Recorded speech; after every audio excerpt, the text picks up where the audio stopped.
My name is Christin Washington. I use she, her, hers pronouns, and during my time at Amherst, I was a Black Studies and Political Science double major.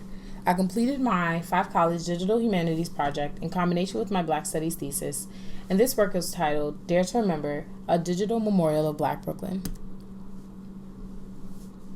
Dare to Remember is an interrogation of power in response to the question, who is memorialized? Or in the form of Edward Brathwaite's poem, who is allowed to achieve, who is allowed to build, and who is allowed to remember.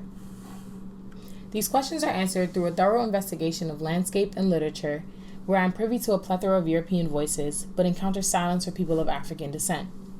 In the landscape, we see Dutch churches, anglicized street signs, and the occasional slave master's house perfectly preserved in our largest park, Prospect Park. In the literature, there are constant minimizations of the contributions Black people have made to Brooklyn, as well as constant claims of Brooklyn ending. For example, Elliot Walensky, who writes When Brooklyn Was the World, claims it ended in 1957. When reading the book for the first time, I thought to myself, how ironic that Brooklyn ends as the Brooklyn Dodgers leave for LA in 1957. But with further research, this ending is not ironic at all. It is actually harmful to Black people. At the end of the book, Walensky writes a short vignette detailing a family moving to Levittown. Particular attention to this detail reveals that Levittown was a suburban neighborhood that barred Black homeownership, which is representative of a larger phenomenon that happened throughout the United States. Black people were barred from receiving homeowner loans and living in the suburbs, and were subsequently pushed into urban areas. This is just one example of how people categorize white life as a life that mattered as life. So in their heads, they're thinking, what is Brooklyn without the Dodgers? And I'm saying, a lot. The existence of people, Black people who have been erased and silenced and buried by historiography like this.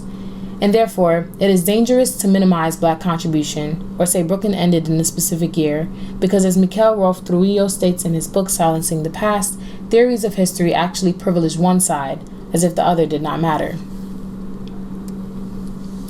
And so I categorize the people who theories of history have not privileged, specifically people of African descent, as Black Brooklyn. Black people who have survived in the borough of Brooklyn and dare to remember its past.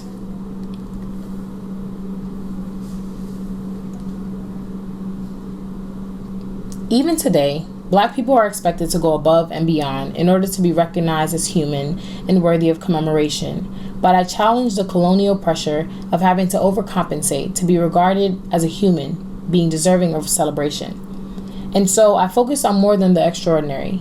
I focus on the diversity of Black Brooklyn and day-to-day survival as achievement.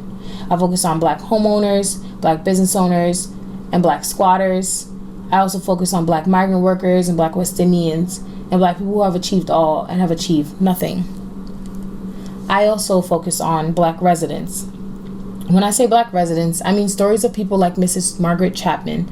Found in the Civil Rights section of the Brooklyn Collection, this news clipping detailed Brooklyn Congress of Racial Equality, CORE's 24-hour sleep-in after a 34-year-old Mrs. Chapman and her teenage children were barred from renting an apartment because of the No Negroes law. This protest, which also involved 2 of CORE's white members who helped reveal the apartment vacancies denied to Mrs. Chapman, ultimately overturned the No Negroes law and permitted Mrs. Chapman's residency there.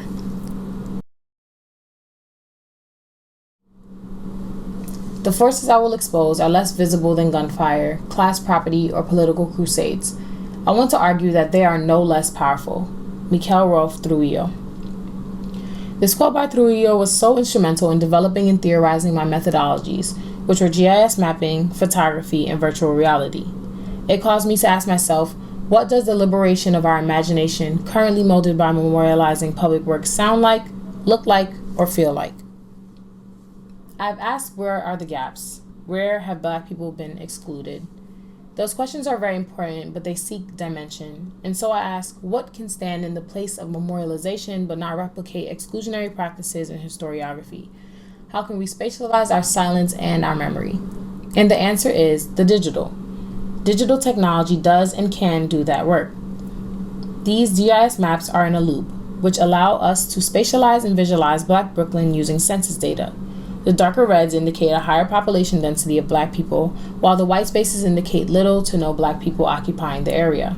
In other words, here's proof that Black people have been here, like even before we became the United States of America, and we're still here. These maps effectively serve as an initial indicator of Black Brooklyn's silence, a silence that functions differently but is no less powerful. Where I had read about the Black population in bits and pieces and had taken note of the gaps, I can now fill in through a comprehensive visual account of Black Brooklyn. This is very different from concrete and visible memorialization in Brooklyn, but again, no less powerful. As I said, Black people have been here, and they still are here.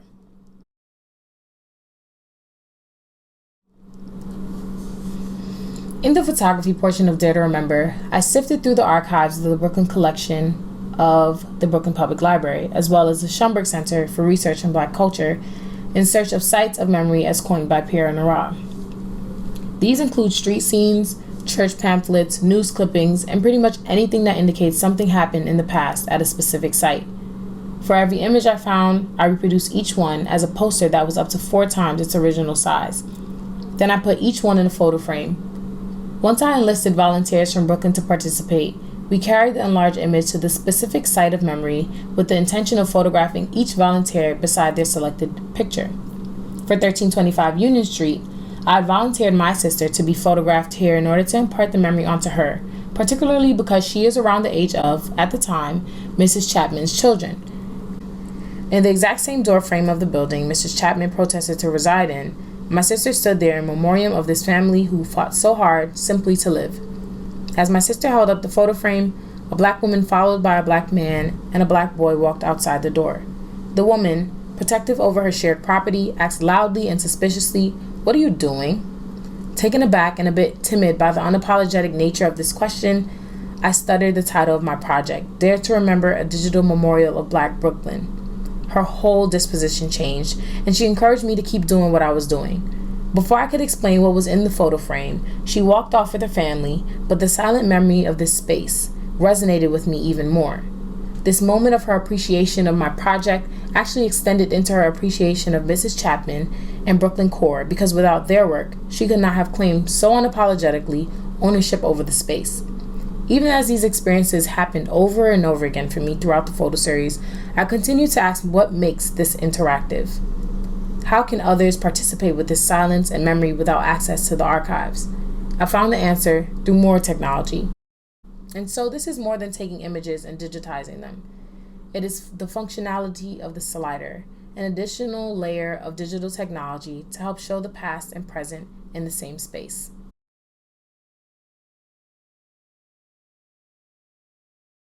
Delving deeper into this memorialization, I welcome a 3-dimensional experience of the 2-dimensional images seen in the maps and the photo series, where the maps were a bird's eye view of the borough and where the photos are oddly present in the material landscape, but only for a moment. The 360-degree panorama image in videos provides an immersive close-up of the sites of memory. After recognizing the work of silence through GIS maps and through photography, I welcome oral history in the last stage of memorialization. With my voice, this immersive experience preserves the memory in the present landscape, so the person interacting with it could experience the side of memory the way I did, even without the older image. This experience is offered online and with a virtual reality headset. There is so much more to see and interact with that speaks to the creative and critical experience of memorializing Black Brooklyn. For more, please visit blackbrooklyn.org.